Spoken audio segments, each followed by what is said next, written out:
All right. Well, welcome to team meeting. Um, Tell me something good happened. By the way, have you ever seen this before? This is the Y4C2Ts. We probably don't talk about this enough. So this is Keller Williams um values. That's what it's called.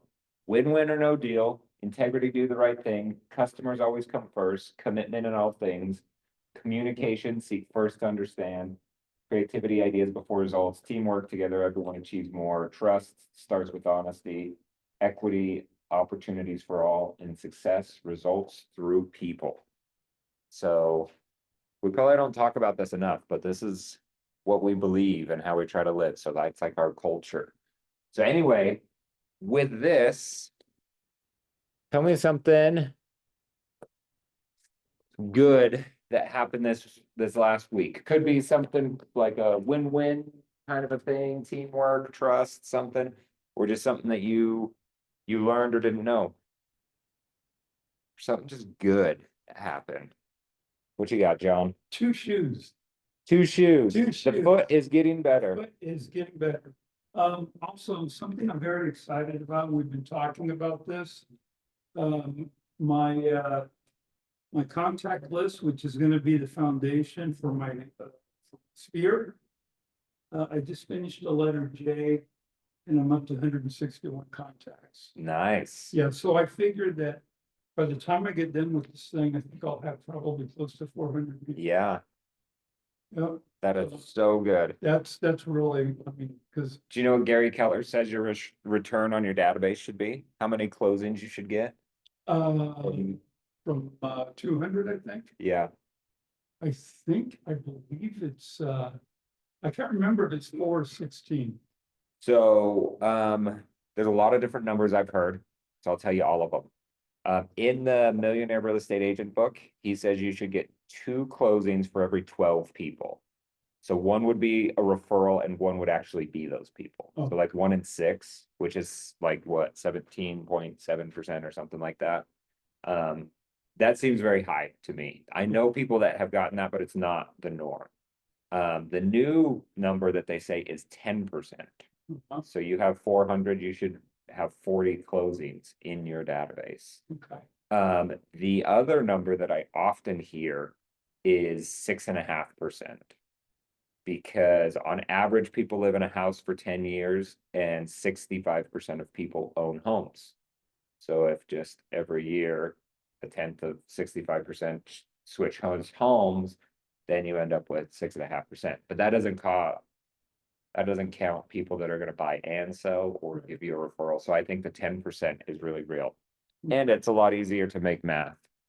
So 10% of your database should close every year. So if you can get to 400, that's 40 closings that you have there, which would be a lot of money. A lot of money. Oh, Yeah. for a year now. I'm that old. No. John retires like that. He wins the rookie of the year. He goes away. I love that. Okay, anything else good that happened in the week?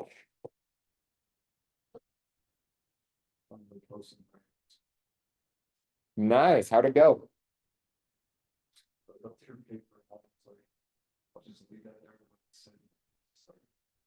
Love it.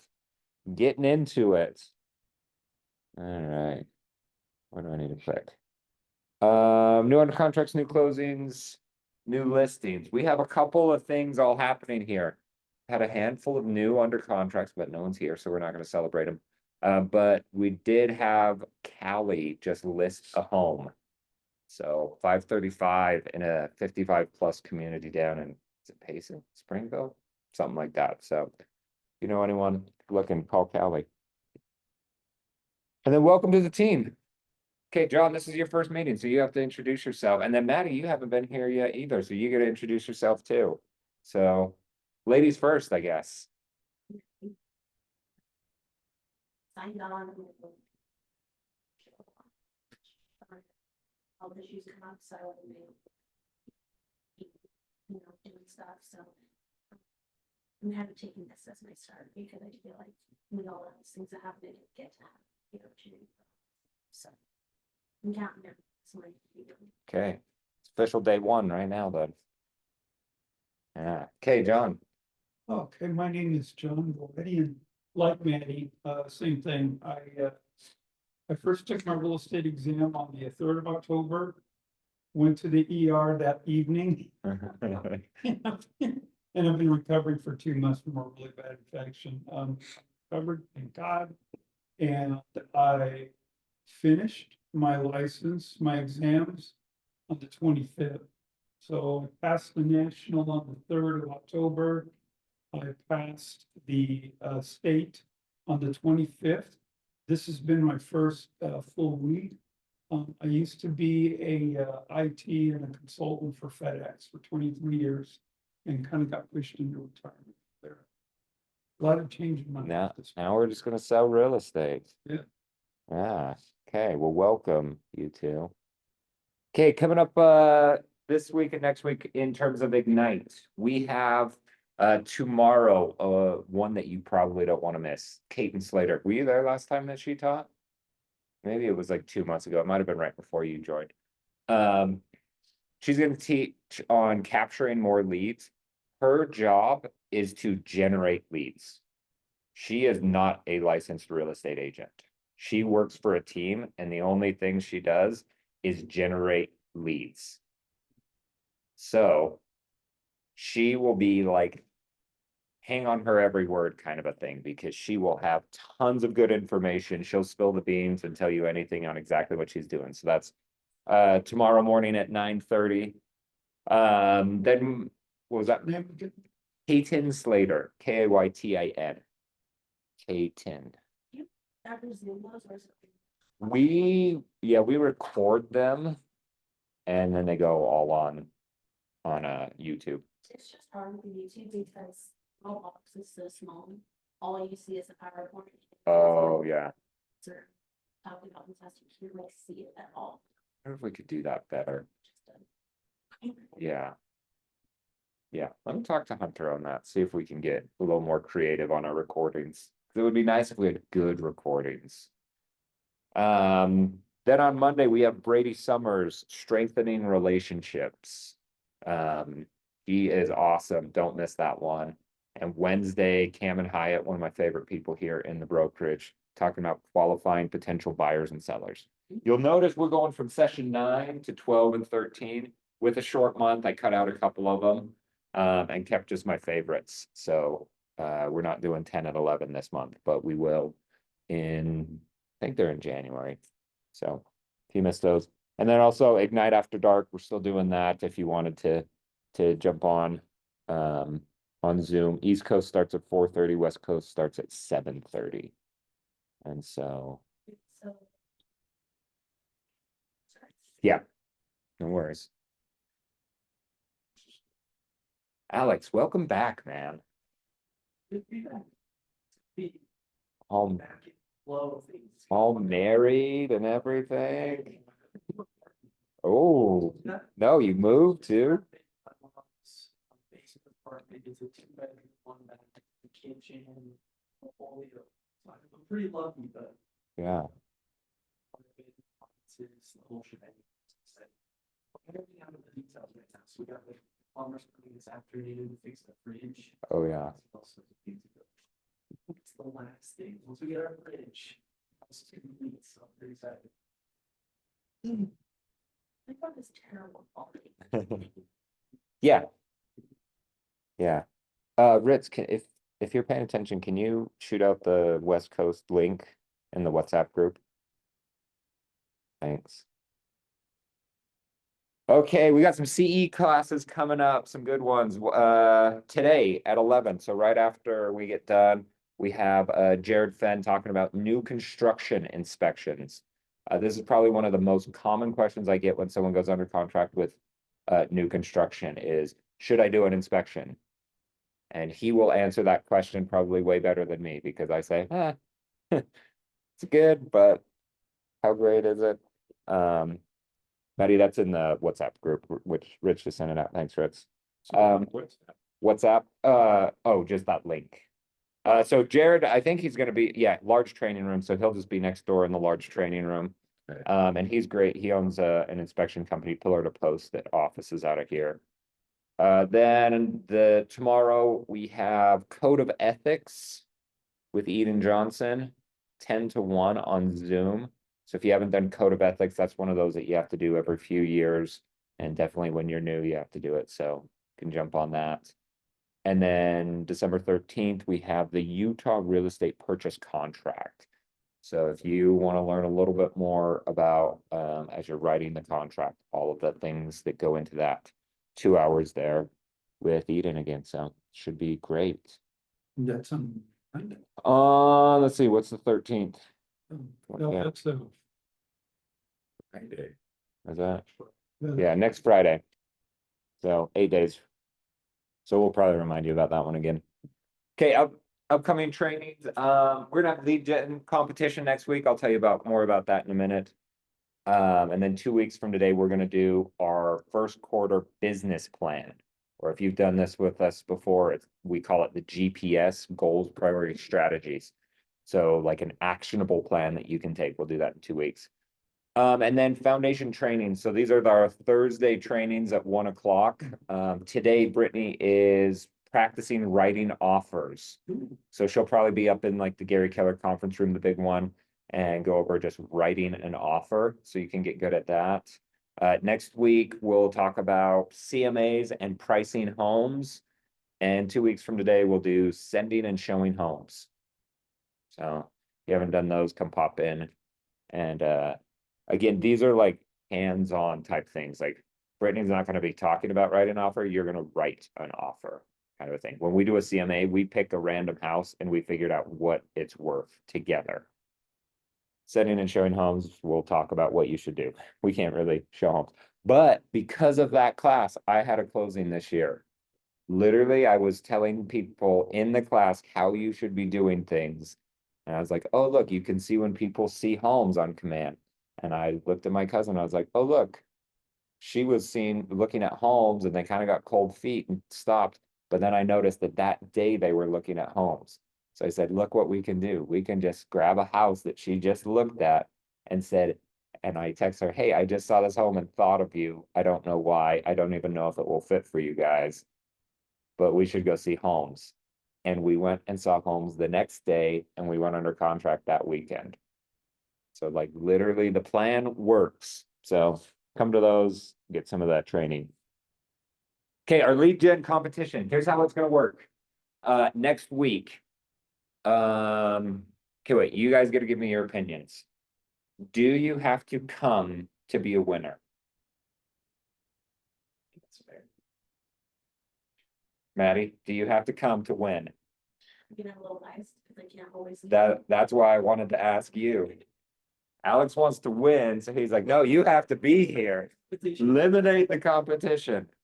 Some of the best people are gonna be busy. They won't be there. Yeah, yeah. Okay, well, the first place, I got a 60-minute gift card for a massage from Hands and Stone. It's not a massage from me, so don't get too excited. Hand and Stone gift card for a 60-minute massage, and then second place is a Five Guys gift card. So how it's gonna work is you're gonna get points for what you do. So you get 1 point if you have a voice-to-voice conversation with someone. Ideally, this is someone that you know, but I'm not gonna hold you back if you want to call people that you don't know. You get 0.25 points, so a fourth of a point. If you call them, they don't answer, and then you guys have a text conversation after that. So you have to start with the call to be able to qualify for that. So you're not just gonna mass text everyone. 2 points if you set them up on like a neighborhood nurture or a save search in command, and I can even show you how to do that. So you can be sending them houses every couple of weeks and be top of mind for them. 5 points if you get a referral from that. This is a name and a phone number of someone. You have to have both the name and the phone number for it to qualify. And then if you're able to set an appointment with anyone, you get 10 points. It has to be like a first time appointment, like buyer or seller, whatever, but it could be with the referral. So imagine that you have a voice-to-voice conversation that you set up on a save search that gives you a referral, then you call the referral and you set them up on an appointment. That would be, let's see, we're 2 for conversations, 4 because of the safe search, 9 with the referral, and 19 if you set it up. So points could add up quickly. Also, if you never talk to anyone, you're not gonna get a lot of points. So what we're gonna do is we're gonna start script practice at 9. So we're gonna come into this room at 9. We're gonna practice some scripts. So an easy script to use as you're making these calls, scripts to use as you're trying to set people up on a safe search and ask for referrals and appointments. Yes. Can we also go over script, where I have quite a few names and numbers? I do remember when I spoke to them, Yep. required. Yep. Okay, thanks. Love that idea. So we'll make calls in this room. So we'll practice from 9 to 9:30, kind of get going there. And then from 9:30 till 11, we're gonna be making calls. Ideally down here, we'll kind of wander around. Everyone can make a whole bunch of calls. Then that's it for like calls that we're doing together. I'm not gonna stop you if you want to keep making phone calls, but at 4 o'clock, you have to report your numbers, how many points that you had, and then we'll announce the winners. And I'll get you a gift card if you're a winner. One day. Now, because you 4 are special and in this room, I'm gonna give you the cheat code. You don't have to start this next week. Meaning, if you text someone and say, hey, I am in a competition next week, and here's how I win. I'm gonna call you between 9:30 and 11 o'clock. And if you can answer your phone, that helps me out. And then if you know anyone looking to buy or sell real estate, that will probably help me win. So be thinking, and I'll give you a call next week. It's a script.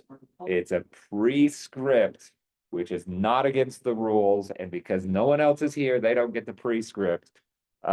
So you could do something like that, and then at 9:30, we'll launch into calls. And by the way, we used to do competitions between teams here at the brokerage, and I think I want to challenge a team, but you guys got to prove yourself with this before I go make a fool and be like, hey, Dan Kennedy team or Red Sign team, we're gonna outcall you. So, but we did it for lunch. Like the losing team had to buy the winning team lunch, kind of a thing. So, but we would do it from like 9:30 till 11:30, and then whoever lost had to like send money to the other person to buy lunch. This date is. It's gonna be Wednesday or Thursday next week. Yep, so a week from today, we're gonna do this. So, yeah, What do you- The stuff today that's after this is from 1 to 2, right? yes, yep. 1 to 2, probably in the Gary Keller room, so it's the big one on the first level. Okay, questions about our competition? Okay. I don't think you'll have to be present to win, but if you are present, you will probably win. That's typically how it goes. Okay, I got a script challenge for you today. And we're gonna do something a little bit different. Right, if you guys, well, half the room has been here for my script challenges. Usually you partner up. And I make you do this with a partner. But I want you to think through what you would say and even maybe even write it down. So I want you to think of a specific person in your mind that you probably haven't talked to in 5 years. Okay? I hope you do this. Okay, think of one person, even like write their name down somewhere, like in a note on your phone, something. Does everyone have a person? Isaiah, you got a person? Everyone? Okay, so imagine that you called this person and they answer the phone. What do you say to them?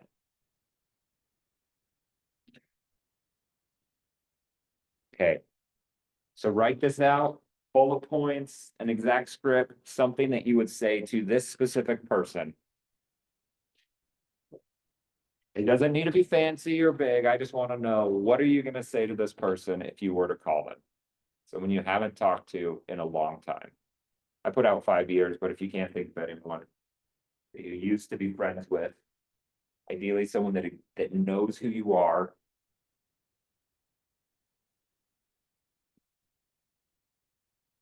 What would you say? And then I got 2 scripts for you. If you can't think of anything. Does that have to be real estate oriented or? can it Nope. just be- Nope, you were making a call to someone that you used to be friends with. And haven't talked to in a long time. If it's about real estate, great. If it's about just being a good friend, great. What do you say after they say hello?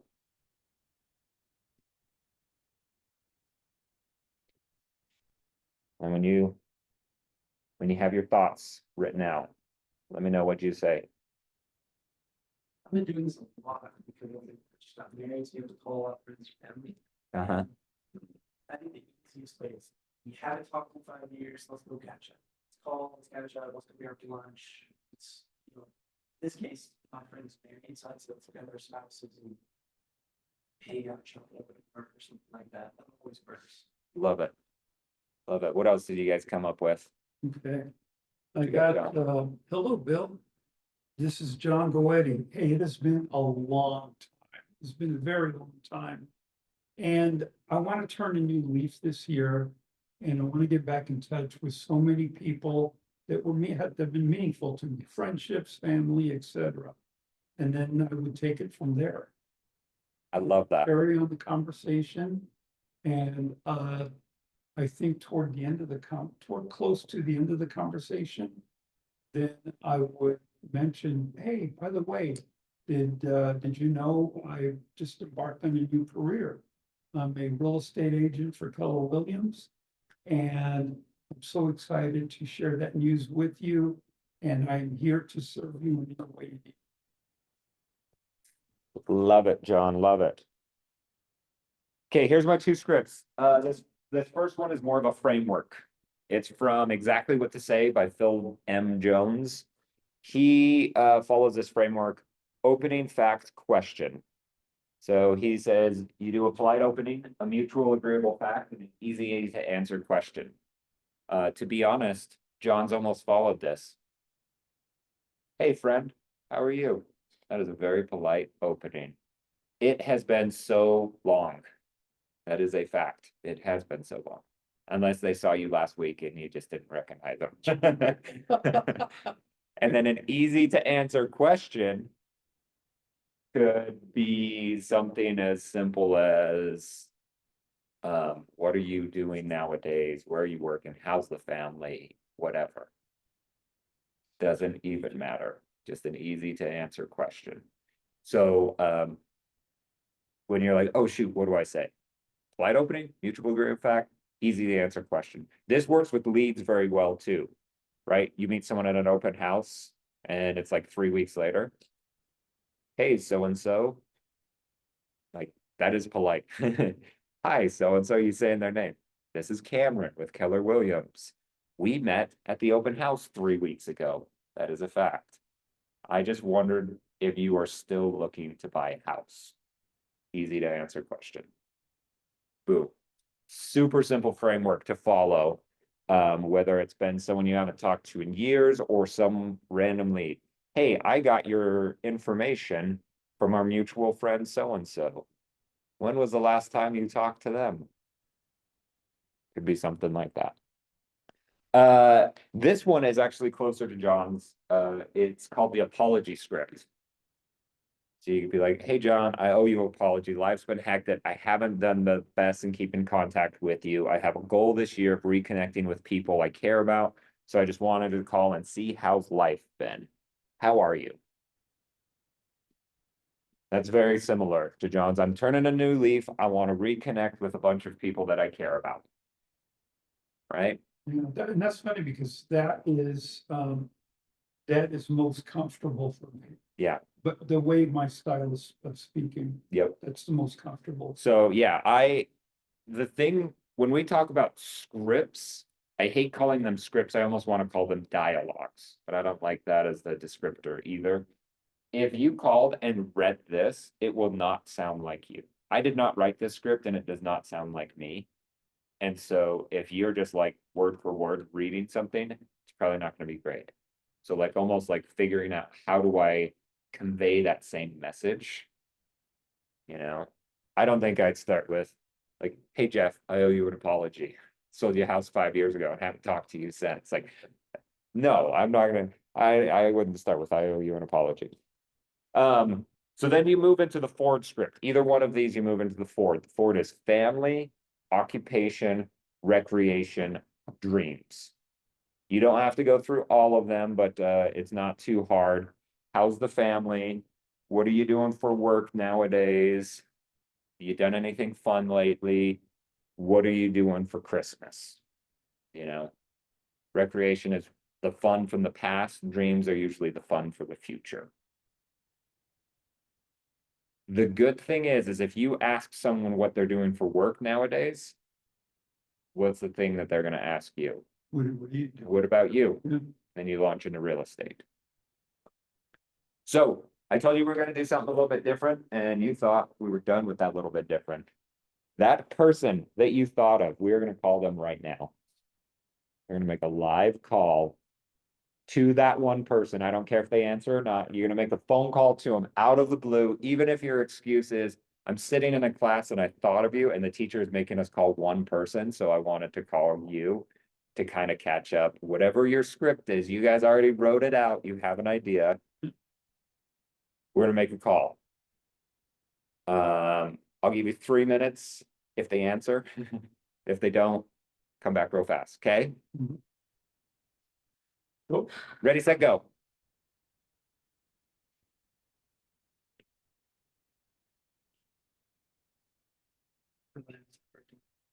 Oh.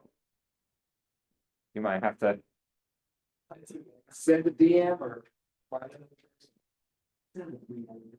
Hey, how's it going? Yeah, like, these numbers learned from the context as well. Oh, okay. Hey, I just wanted to let you know. Sort of. Yeah, let's, you know, give you a call. So I wanted to let you know that I'm a real estate agent, I'm working for Keller Williams, which of course you know. And with that being said, when it's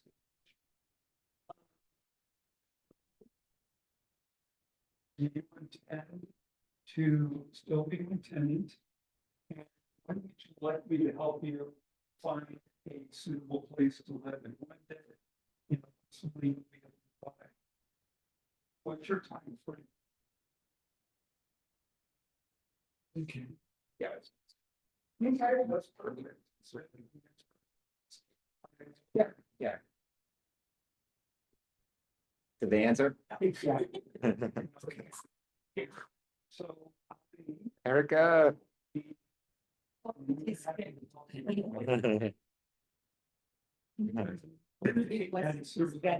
Down because I would consider also. So I was like. Yeah. It Well, doesn't matter, good. you know me, I'm That's gonna fine. be touching base with you very, very honestly about this. Okay.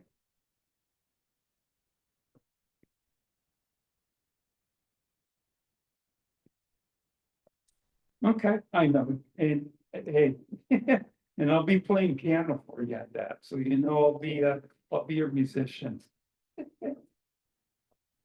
I know, no, I know, but I'll play What? one song meaningful. Okay. Hey man, that sounds good. So good. Okay. I know, but that's okay. Okay, hey, I want to thank you for thinking of me first. And I'm going to talk to you about this periodically. And I will be ready to help you and Corey find a place when you both are ready. Okay, you got it. Bye-bye. Gotta leave, 5 years. Look at you go. Yeah. Make some calls, get some friends, Yeah. get some leads. So, how scared were you guys when I said make a phone call? Little bit. How do you feel now after you made the phone call? Scared still? Yeah. The very hardest is the first. So I would suggest if you're gonna do this, like. Get a list of people that you're going to call. My very favorite is to go off of last letters or the first letter of their last name, the DTD2 system that we run. So this week is P and L. So you can grab anyone that's in the P or anyone in the L and just go through your phone and start calling down. And if you're like, I'm never gonna talk to this person, or I don't even want this person to answer, that's the only person you can skip. But if you're like, ooh, this might be a weird call, this might not be, like, I don't know how this would go, make that phone call, because those are people that are gonna buy houses. I tend to sell more houses to people that I wouldn't call my good friends. I would just call them like people that I know, maybe acquaintance. They're better than acquaintances because I know them and know things about them, but that's who I sell most houses to. The people you don't know very well, like, hey, I don't know you, but. I- Yep, I don't really know you. Let's see, so I talk probably 6 or 7 times a year to this one person who was my friend's little brother. We grew up in the same neighborhood, and I talk to him 6 or 7 times a year about real estate. I don't talk to him about his job or his life or his family or any of like the whole Ford script. It is just real estate. So he's like, I'm moving to Florida. I'm like, great, let's sell your house. Let me set you up with an agent there in Florida. Hey, how's that agent in Florida treating you? Oh, you might actually buy a house back here in Utah from your grandma and fix it up. Let me send you some people that could help with some things like that. And now like I'm back and forth between that, like all of our conversations about real estate. Yeah, So to wrap up our discussion on scripts, yes. what do I say with a lot of these people? I recognize maybe the name. But I've got like 7 Jose's with no last name and all that as a phone. How do I approach them when I call them up? Do you have an idea of who it might be? Vaguely, probably a church acquaintance. If you know who they might be, you can use a variation of the apology script. Be like, sorry, Jose, I have you on my phone. I think you're this Jose, Yeah, but I might be wrong. I have 2 Ryan Christensens in my phone, and I always call the wrong one. And it's this big joke every single time. Because like I was roommates with one, we call him Pookie, but some reason he's in my phone as Pookie and as Ryan Christensen. So when I go to call Ryan Christensen, I'm like, oh no. But they know each other, so it's almost like a joke between them. So like you could be like, Jose, I think I'm calling the right person, but I might not be. Like, I'm John. Who are you? You could use, I'm like cleaning out my phone book script, trying to connect with old friends. And I think we're old friends, but I don't know if you're the right Jose. okay. And if they're the wrong Jose, you have a funny conversation and you get rid of them. You don't have somebody's phone number that you can reach out to, like Instagram messages or. Nope, nope, all the time. I always get excited when people reach out to me and like through Facebook and stuff. They always tend to do it because of MLMs though. So I always like I get excited. I'm like, oh Jeff, I haven't talked to you in so long. How you doing? He's like, so good. He's like, what are you up to? I'm still doing the real estate thing. What about you? And he's like, actually, I have this interesting business opportunity. I'm like, dang it. Dang it. Like, all right, well, we can be friends, but buy a house and I'll talk to you about your MLM. So, okay. So today I wanted to look back at 2024 as we're wrapping it up and then make a plan for our future, 2025. So a few little updates here that we're doing here on the team. So I need some guesses. Total closings, assuming that everything we have under contract closes. How many do you think our little team has closed this year?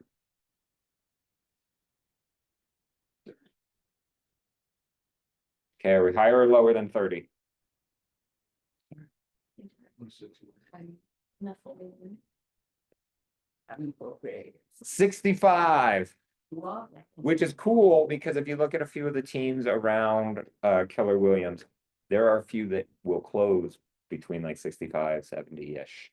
So we are competing with some of the smaller teams. We have a lot more people, but you're all new and they have all existing agents. And usually they have what is called a rainmaker, and that rainmaker is the one that closes deals like crazy. So like, Peter Morkel team, they have Peter Morkel, who closes at least 20 deals by himself every single year. So that means the rest of his team is doing 40, 50.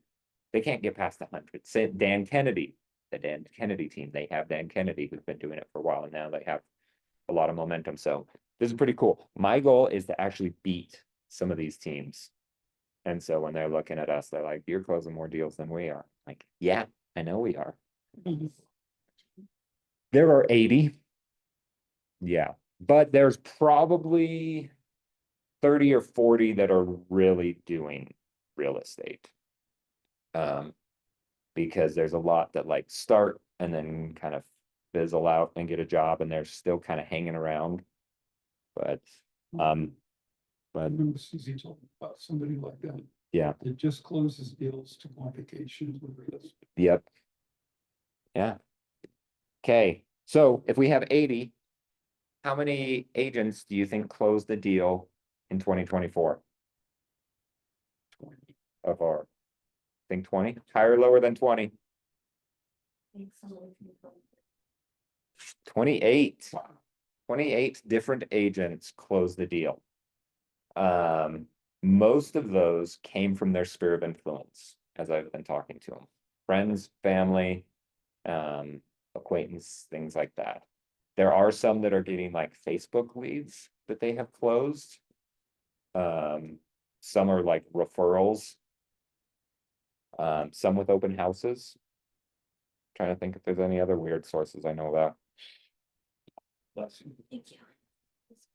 All right, what's the average income? So you close a deal, what do you make on average? After all the split with the team, any fees or anything like that, how much do you put in your pocket if you're on the team on average? 4,200 bucks. 68.24 and 5 cents. So if you were just average on our team, every closing is $6,800.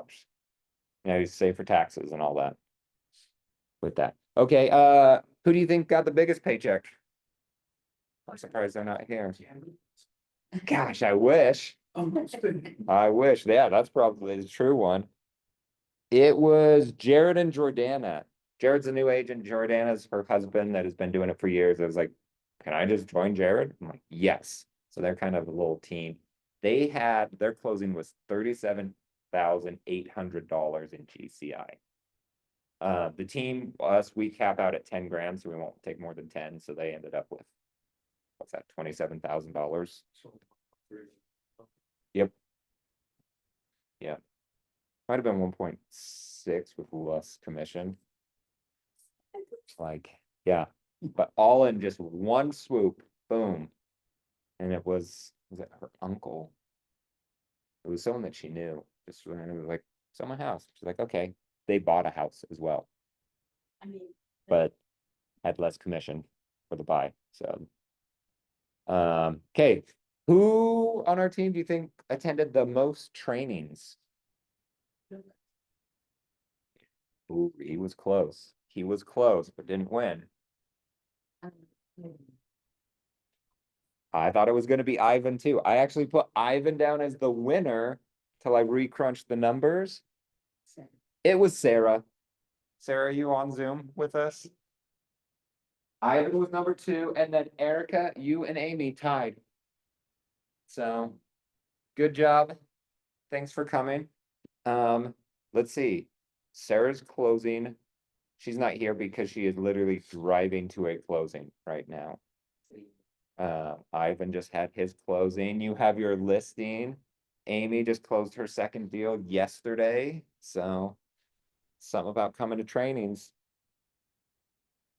Okay, guess who my favorite agent is? You just shake your head. Everyone in this room, yay. Okay, so I want to talk quick about 2025. So a lot of you know a lot of the things that we're doing, like all the trainings and everything to get you up to speed. I wanted to talk about a few things that are not our normal plan, like big changes that we're gonna make here in 2025. The very first one, and I've already rolled this out sort of with Ritz, and so this is the first announcement. I have revamped the roadmap. Maybe all of you have that updated roadmap, hopefully. And it is broken down into phases to help you get business and then feel like you know what you're doing, whether they say, yep, let's go, or you don't get any leads. So starting on Tuesdays, 9:30, we will meet upstairs and do a quick check-in on how you're doing with your roadmap, what's holding you back, what's stopping you, figure out how I can help you with that. And then we will work on tasks together. So, oh, sorry, John. It's okay.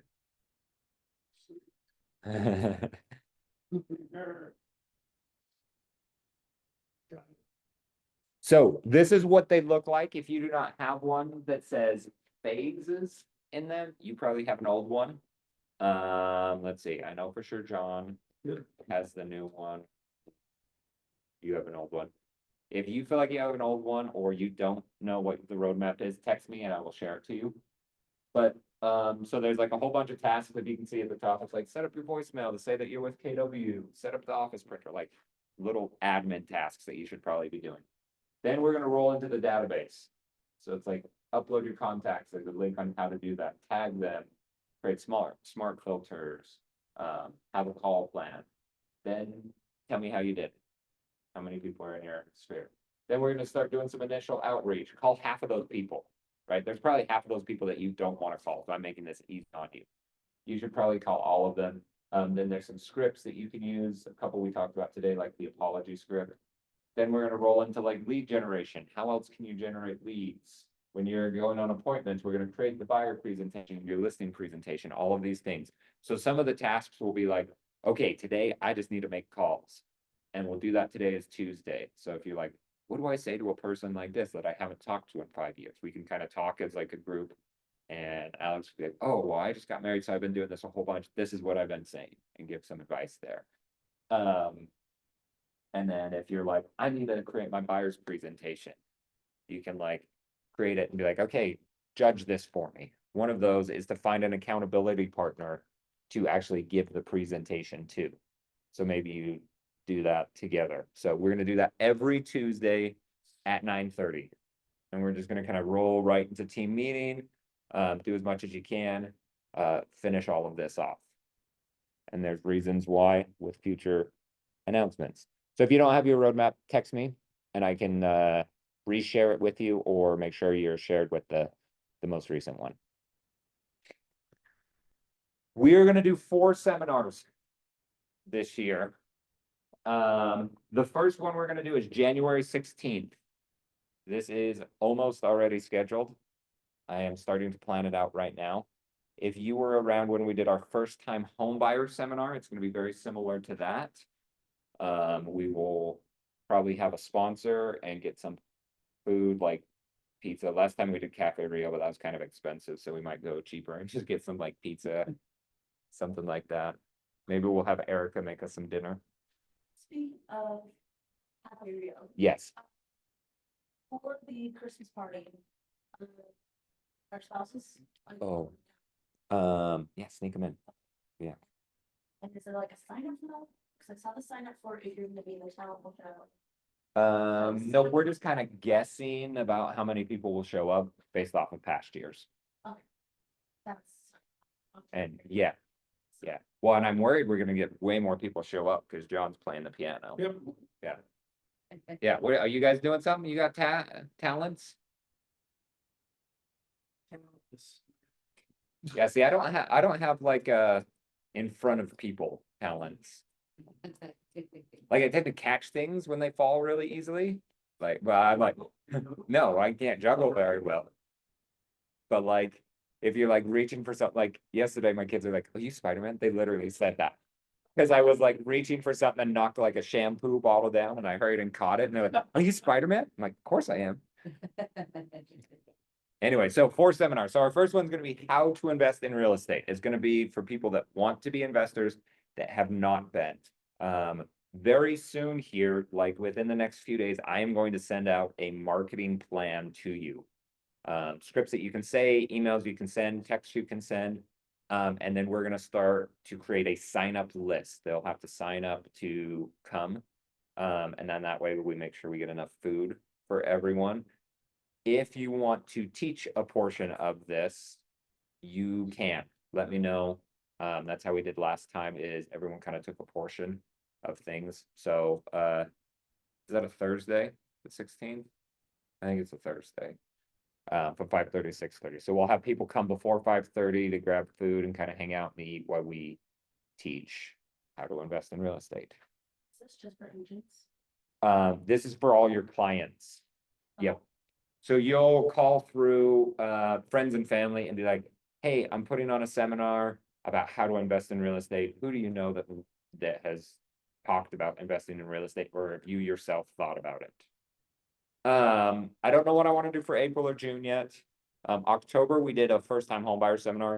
It went really well. I feel like that's a great time to do that again. Especially timing just feels right. I don't know why. So we're going to do that again in October. Then for April and June, I have some ideas. Give me your opinions. Maximizing your home's value before selling. Navigating the move-up process, right? So someone that owns like a townhome or condo needs to sell it to go buy the single family house, or they have a small starter home type idea, wants to move up to something nicer. That could be a very timely with, I think interest rates are planning to tick down a little bit here. Hopefully, mastering the home selling process, building wealth through home ownership. So kind of like being an investor, but as you live in it. And then house hacking. I know that's very interesting to a lot of people. Like, how can you go buy a house, rent out some rooms or rent out the basement, and then move out and keep doing that to gain rental properties? Any of those calling to you that you think your sphere might enjoy? House hacking, I was hacking in buildings. Shit, maybe. all about the money. I would like to have presentations of all of those. And For your Spanish. know, yes, know the basics, Yep. pass on to Spanish. Translate. Yes. Into Spanish. I think whatever we do in English, I think 2 or 3 weeks later, we should do in Spanish. Yeah, like the first. 'Cause, time yep, I- Because we have a lot of Spanish speakers Yeah. on our yeah. team. So like. Yep. more open to that whole, Yep, like in the team meeting. yep. We have Ivan, But they can. you, Angela, And even this, they are Laura. English only agents Yep, have friends and Yep. contacts. I saw it in the splash activity. I mhm, mean, I am sure we had our family, some friends, like the Spanish speaker agents. Yep. Speaking agents. But there were more people, and I'm pretty sure they came from other agents, not just the Spanish market. yep, yep. So if you have any ideas or thoughts on what you want to do, maybe we do house hacking April or June. Maybe the wealth one. If you have thoughts, let me know. We'll start to plan those out. Yeah. And then, yeah, I love that, Erica. We'll just do it a couple weeks later in Spanish. So you guys can see it and recreate. So I have secret things that I'm trying to figure out as well. Seminars, that's already 100%. The accountability, 100%. These things I am in the works with. And I wanted to give you guys a teaser of what I am trying to accomplish with a few of these things. So these things are all like 80% happening. Some of them are like, they're happening. I need to figure out how. Some of them are like, we should do this. There's no reason why we shouldn't. And they just need to happen.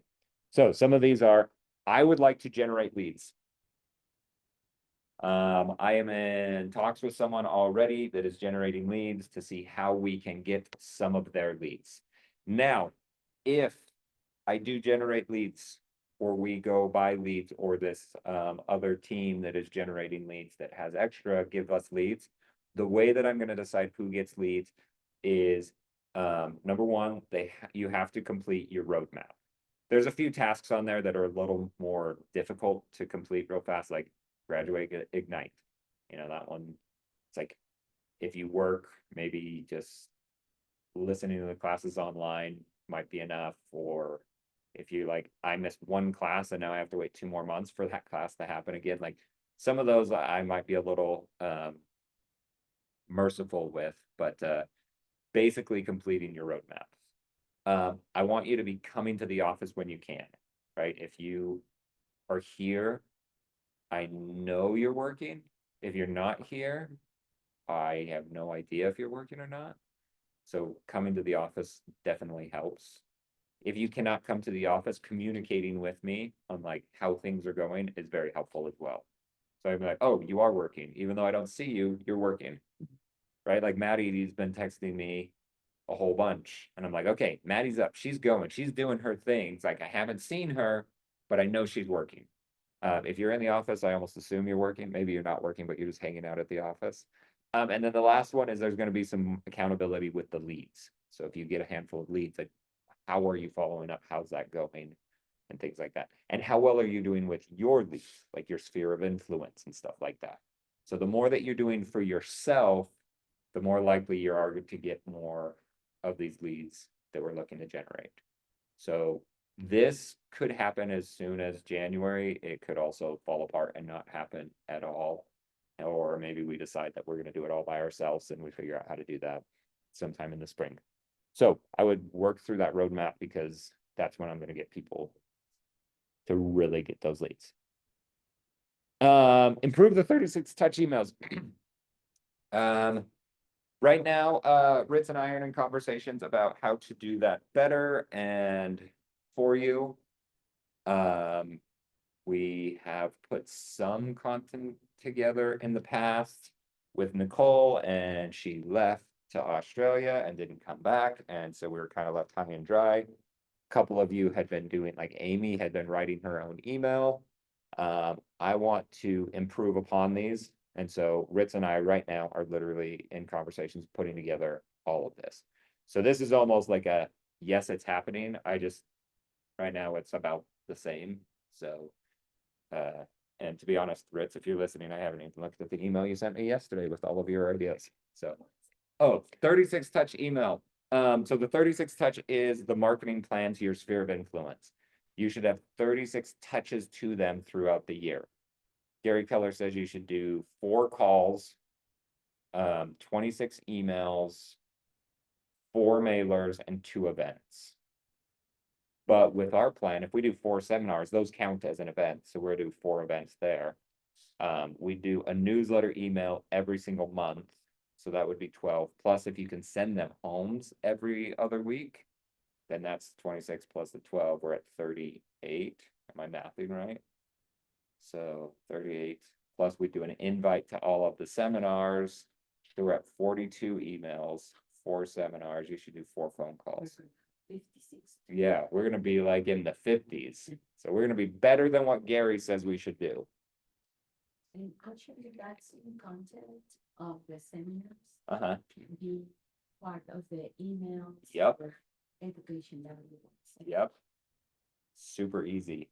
And if we had great recordings, we could chop those up into little clips for social media and stuff, which is not something I mentioned here, but I would love to figure out how to get consistent with sending you social media content as part of like your 36 touch, right?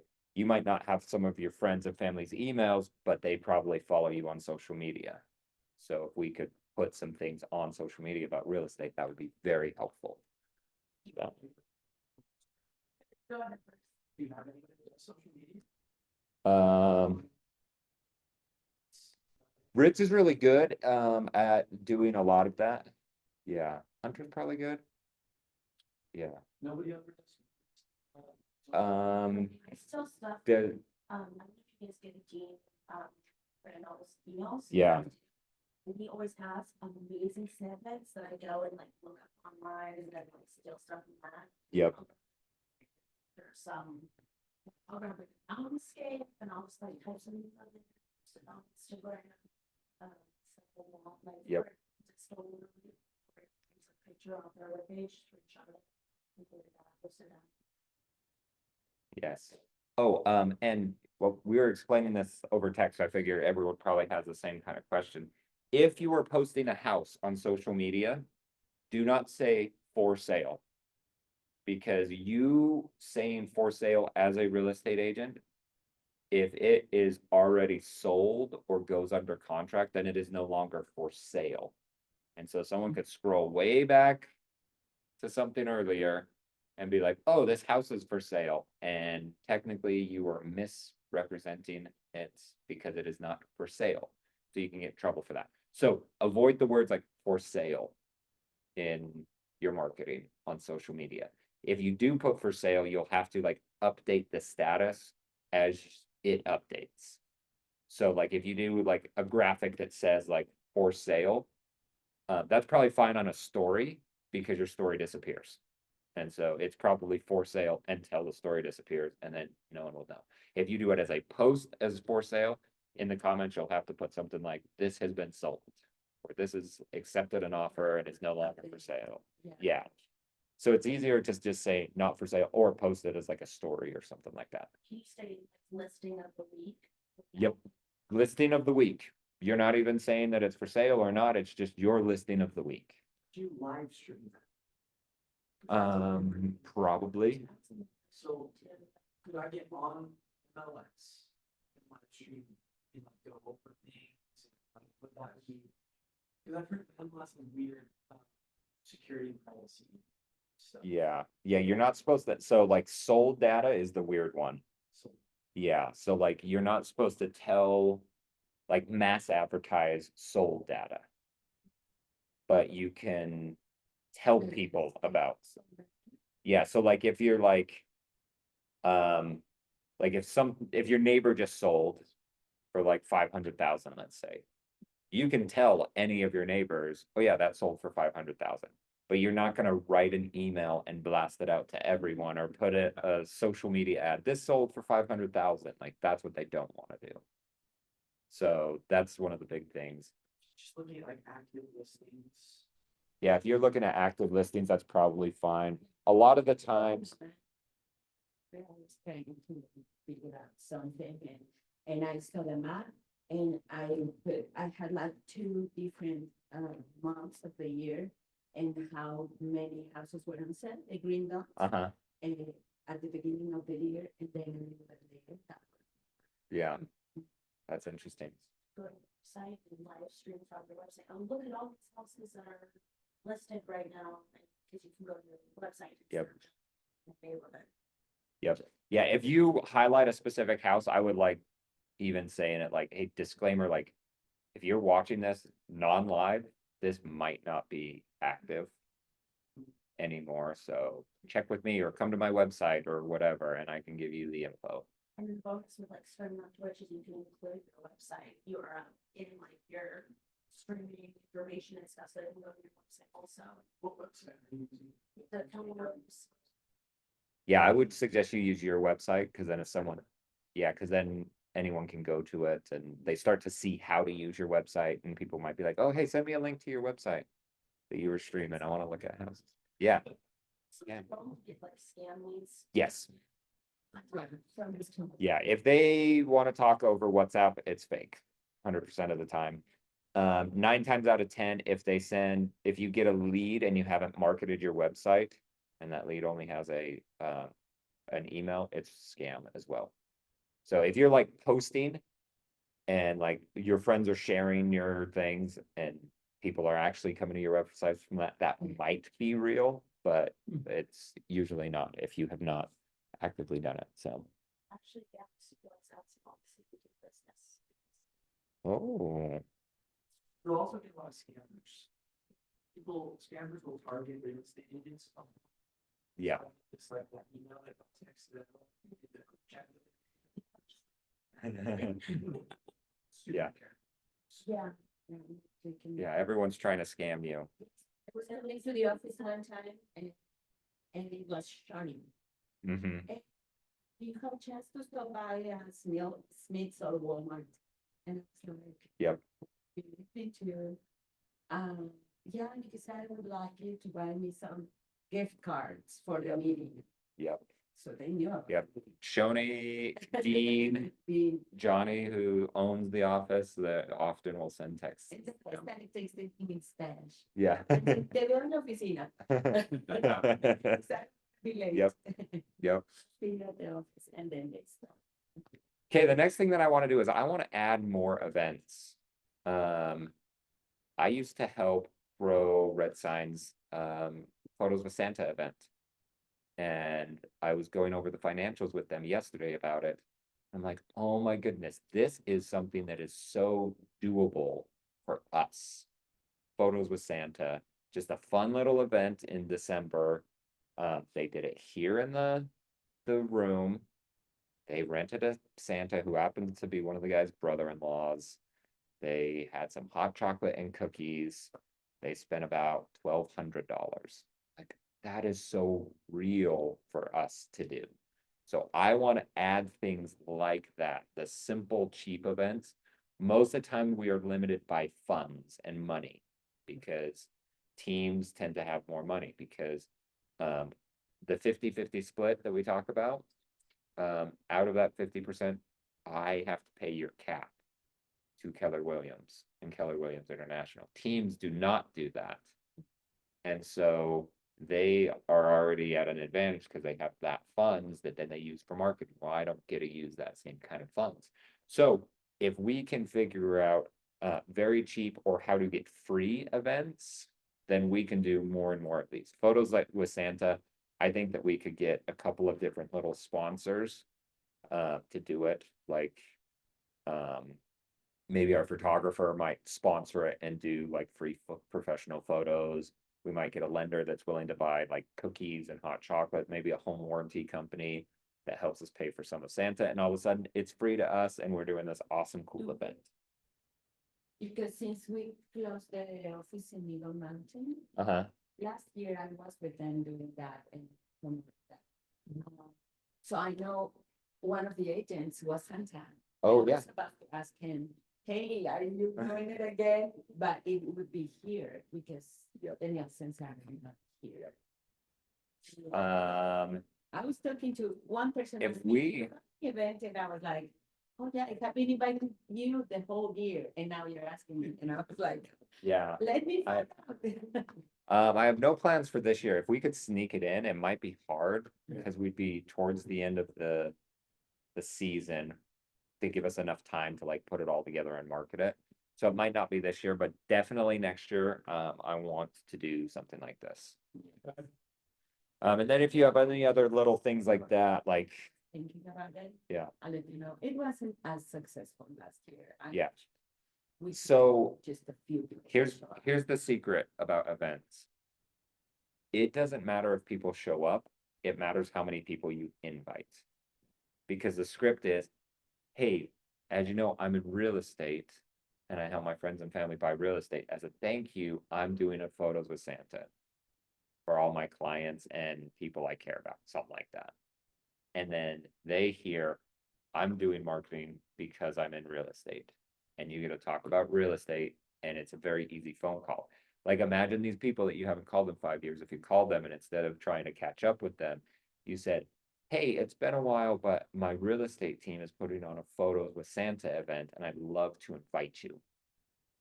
Then makes it super easy to make that phone call. There's no pressure, real easy. And then they may or may not come, but you told them you're in real estate. So it's just another reminder. How about an open house type event? Outdoor, when the weather gets a little better, you know, a barbecue and call it meets and mingle. Meets, M-E-A-T-S, Super easy. super easy. That could be a great one. And you'll have a blues band for cheap. Ooh, you're in a blues band? Yeah. Okay.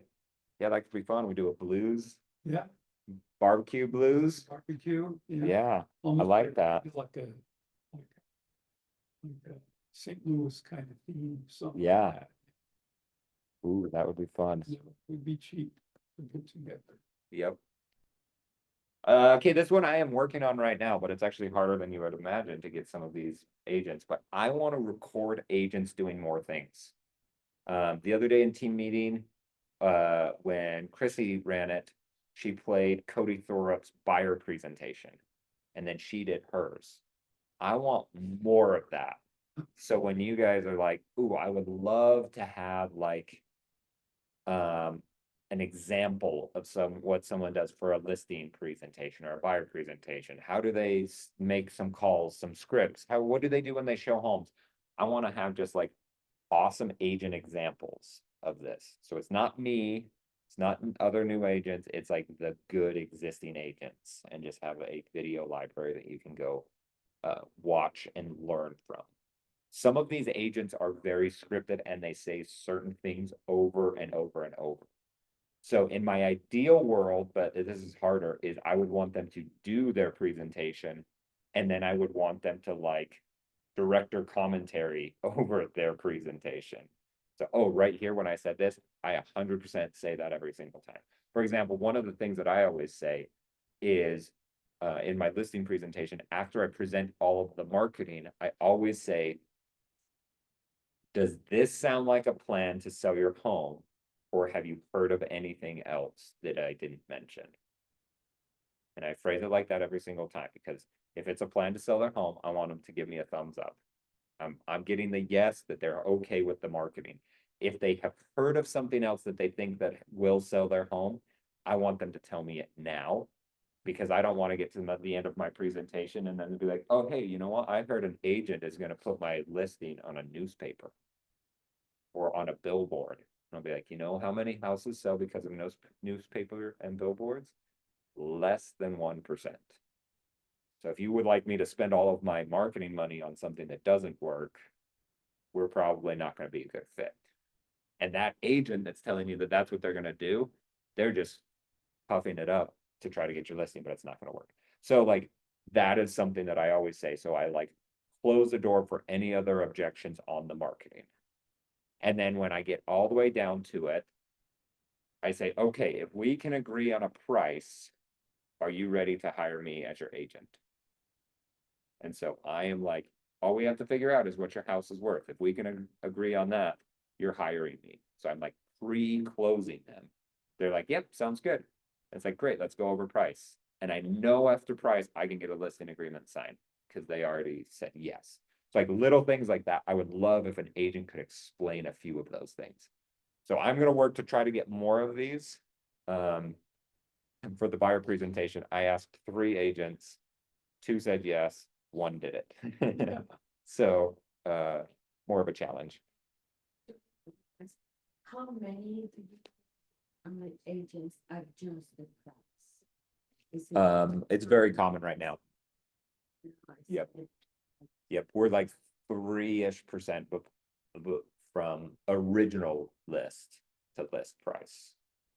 And so almost everyone is changing their price about 3% right now. Should include that in that Yep. conversation. with Yep. the pricing. Yeah, so then, Just yeah, like so then we the will price, study and Yep. see what happens. great, this is our Yeah. starting price.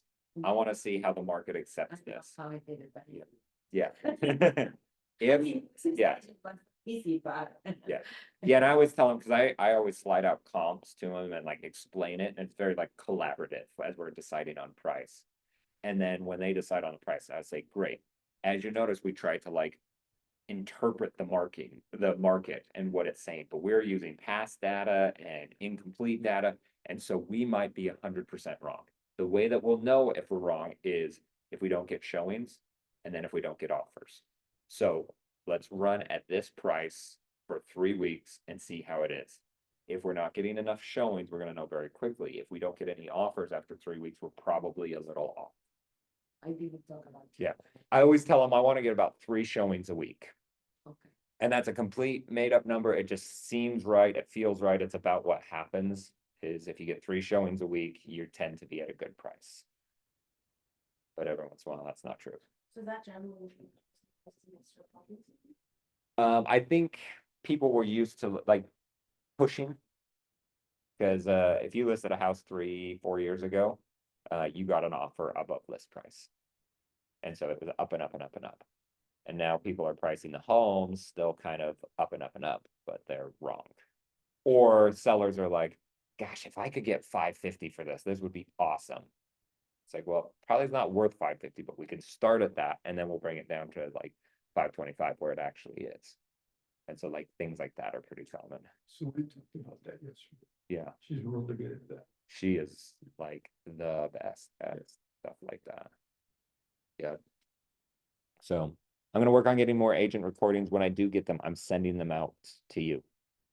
Right now, Brittany and I were working on a streamlined and updated listing and under contract process.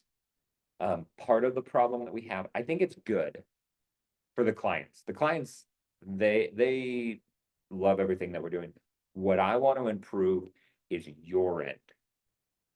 Because like, Erica, how confident are you with everything that's happening in the background and how much do you know and with next steps and everything like that? Like, Yeah.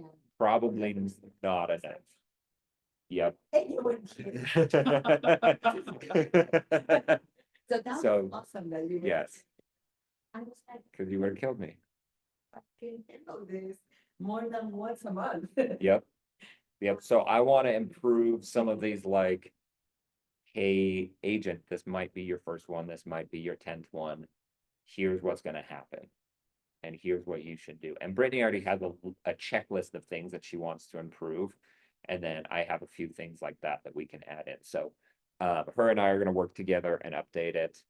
And this is gonna be a constant thing. So this is why this is like my dream list is because the thoughts that we have right now, we will change, and then it will probably change again, and it will change again, and it will change again. If we have a static list that is not updating, we are probably gonna go backwards over time. It's gonna get worse and worse and worse. Right? It's like working out. You stop working out, you start getting weaker. It's because I didn't work out. Well, you just got married. You're gonna stop working out. Oh, it's like you work out to get the wife, then you work out to look good at the wedding, and then you don't do anything. And then, yeah, Yeah. You know, I think about all this last week.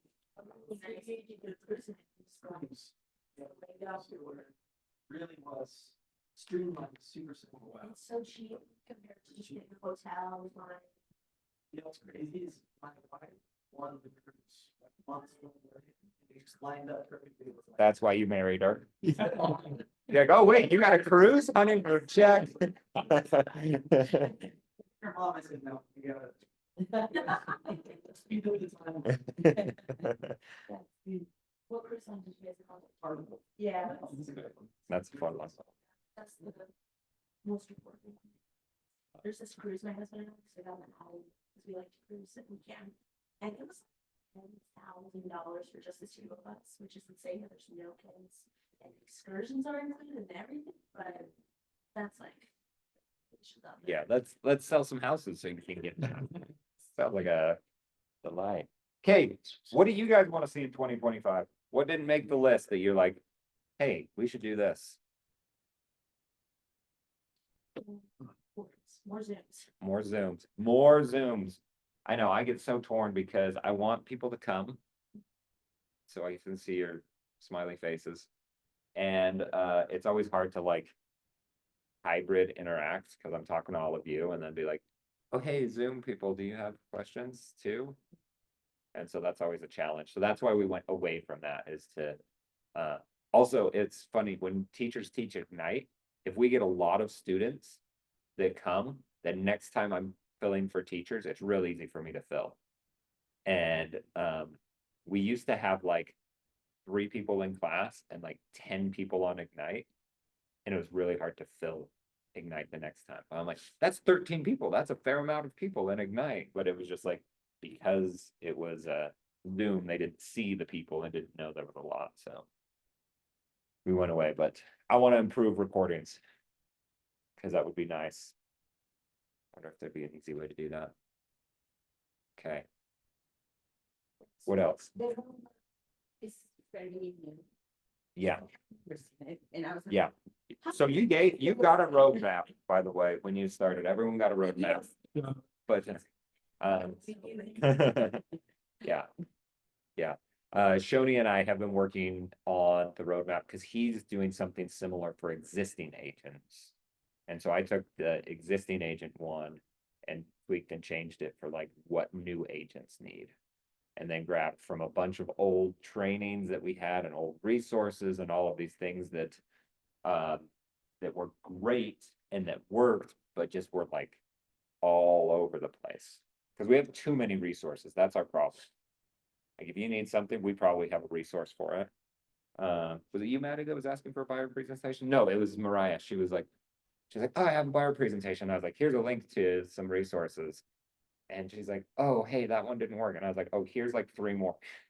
Yeah. And so we have too many resources and it's all over the place. And so there's not really a good way to consolidate. Ritz has done a really good job about putting a lot of it in Notion. The important things are on like our hot links thing that probably no one knows about. And then we have like the KW Westfield that you can easily get to all of that from there. So it's I'd whatever like you to like. see a presentation on Farming. farming. Yeah, because I'll be doing that. Okay. In fact, I'm working with Corby Uh-huh. to get my territory established. Okay. So that would be a good one. Yeah. Be great. We can feel like, and son, like, hey, read the paper with a part and try to explain in between us Oh, yeah. the things. And as if you already mentioned that, like giving the presentation, but then going through every detail, like the markings on the home disclosure. Mm-hmm. Hey, Brittany, do I put no and then an A? Do I put yes and it doesn't matter? No, anything and then needs to be checked. I had never heard that. Yep. I had never done it. Because Okay, so more of these hands-on. the case study cases. Yep. Do your case studies, Erica. Do your case studies. Okay, hands-on. Yeah, I want to do a lot more of that. If I feel like the more that I just stand up here and talk, like it's probably not beneficial for all of you. But I also don't want to like just cater to the brand new. No offense, and brand new. But like some of the agents here have like 2-3 closings. If I'm like, we're gonna practice writing an offer, they're like, I've written 10 already. So like I don't want to like include some of those things. That's what the foundations are for. If you're like, I want to practice writing offer, it's like once a month, the first Thursday of the month, we're gonna write offers. Brittany's always there. So if you want to go practice writing offers with Brittany, she's there. But if it's like things that even existing agents could get better at, like negotiating, we could probably practice negotiating a whole bunch because that's something that's And even Good artist. it's around the office, like scanning, all of those things are in the roadmap. But I was like, when did I not do this? yes. Guys, so Well, now Tuesdays you have a time. Yeah. serves to you because no one was like, when I was taking these classes or at the Yep. beginning of the year, So I hope you don't mind that I talk much. Nope, I love it, Erica. Okay, well, I got one last piece of advice if you guys don't have any other things we should do. If you think of anything else later today, text me. And I'll add it to the list. So I wanted to talk about how to have your best year. And I distill it down into 4 things. Number 1, work on your roadmap. Shoni and I put a lot of time into creating this. Ritz has been a big part in putting a lot of the admin tasks. I talked to Hunter and Susie probably 1,000 times last year, or I guess we're still in 2024 this year about it. I've stolen a bunch of resources from existing agents, and it does have a lot of things in there. In the roadmap, like the checklist is the main thing, but there are probably like 8 or 10 tabs along the bottom that you can go see. So there's a bunch of scripts, there's a bunch of lead generation sources and help and things like that. So work on that, play around in that. It is very similar to what an existing agent gets. The conversation's just a little bit different, because I have like a learn to write an offer and they don't have that. Stay consistent in prospecting and marketing to your SOI. Shoni and I were discussing door knocking the other day. There was this agent that said that they door knocked 50 houses. I was like, how'd it go? And then it was okay. I was like, well, what's next? Like, I don't know, maybe we'll do it again, maybe not. And they were trying to decide. And I was joking with them and I told Shoni the story and he had similar type stories of when I sold security for Vivint for a while. And I was not trained. That's kind of their common theme. And it's like, go knock this door, call me if you get in the house. And maybe that held me back a little bit, but it took me 6 days for me to get my first sale. And I worked 8 hours a day. And I'm not like most people. When someone's like, to make money, you need to go door knock these houses. I door knocked and door knocked and door knocked, and I did not stop door knocking for 8 hours the whole time. I wasn't one of those people that door knocked and like, no one answered, I'll go sit in the park kind of a thing. I was actually working. I did not walk to gas stations in between. I did not stop for any reason. I went from 1 o'clock to 9 o'clock every day that I was there. The 6th day, I closed my first deal. I didn't have to have anyone come and help me in the house. Knocked on the door, she let me in, I closed it. Someone came and installed it, and I was like, it was easy. And then I closed sales almost every other day for like a week. But the moral of the story is it took me 6 days of knocking doors for 8 hours. So imagine how many doors I knocked, how many people I talked to with no, no, no, no, no. And then finally someone said yes. So if you are not staying consistent, you might not get through it. For example, if it takes 40 conversations to set one appointment, which is a made-up number, by the way. I think some people get that kind of ratio, but I haven't proven it yet. But so if it takes 40 conversations to have one appointment, have you had 40 good conversations to be able to set one appointment? And I'm not talking about 40 conversations where you're just like, hey, how's it going? How's the family? How's work? Everything. It's like, hey, how's all that? But let's talk about real estate. If you have 40 of those conversations and you can set one appointment, how many of those conversations are you having? And it might not be that you do that all that in a day or a week, but maybe it's a month. Maybe you're real slow and you're over like 3 months. But if you stay consistent, then you will do it. Same with marketing, right? If you're going to go in on social media and do these live streams, do this stuff. It's like, imagine if Mr. Beast posted one YouTube video and got like 3 views and he watched it twice. He's like, one other person watched my video. So he's like, I'm done. I'm not going to post videos anymore. Like we wouldn't have Mr. Beast crushing it. He said it, he would like obsess over little details. Like, what's the thumbnail that I use? What's this? How should I do the lighting? How should I title it? Like, he would go crazy and he would just keep going and going and going. And he didn't care about like the number of views. He cared about like how he learned how to get more views. So his whole thing was just like, I'm going to get more knowledge, and with more knowledge, it's going to be easier. And he says that he could start a YouTube channel tomorrow, not show his face, not talk about Mr. Beast, and get up to 1 million subscribers in a month or two, because he knows all of this stuff. So do you know the things that you should do, and are you consistently doing those and trying things out and not stopping?